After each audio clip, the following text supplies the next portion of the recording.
আঁকাবাঁকা দাঁত একটি প্রসঙ্গ আপনি বললেন, যেটি যে সঠিক সময়ে সঠিক যত্ন না নিলে পরে শিশুদের পরবর্তী ক্ষেত্রে আঁকাবাঁকা দাঁত হতে পারে। এখন যাদের দাঁত আঁকাবাঁকা, অনেকের জন্মগতভাবেই বা বিভিন্ন কারণে দাঁত আঁকাবাঁকা হতে পারে, তো এটার সমাধান কি আঁকাবাঁকা দাঁতের?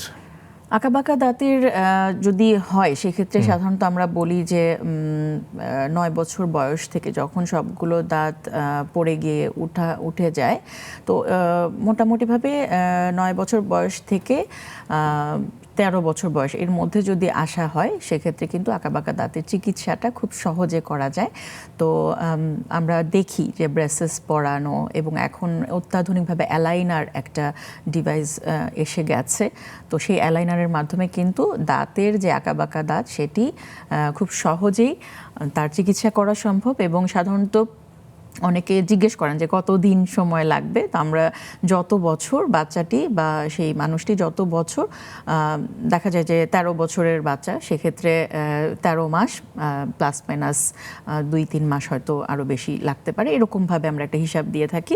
যদি ব্রেসেসটা পড়াতে পারে এবং সেই রিটেনশনটা যদি ঠিকঠাক মতো হয়, তাহলে কিন্তু আঁকাবাঁকা দাঁত অর্থোডন্টিক্স ট্রিটমেন্টের মাধ্যমে সমাধান করা সম্ভব। এবং পরবর্তীতে সেটি একটু মেনটেন করার ব্যাপার আছে। অনেক সময় কিন্তু আমরা দেখি যে আঁকাবাঁকা দাঁত ঠিক করার পরে আবার জায়গাটা মানে আবার আগের জায়গায় চলে আসে। তো এই রিটেইনারগুলো যাতে ঠিকঠাক মতো করা হয়, সে কারণে একজন স্কিলড অর্থোডন্টিস্ট যারা আছেন তাদের মাধ্যমে, বিশেষ করে সবার আগে একজন ডক্টর ডেন্টিস্টের সাথে আসলে ব্যাপারটির সাথে কনফার্ম করে একজন অর্থোডন্টিস্টের মাধ্যমেই আসলে এই আঁকাবাঁকা দাঁতের চিকিৎসাটা করানো উচিত।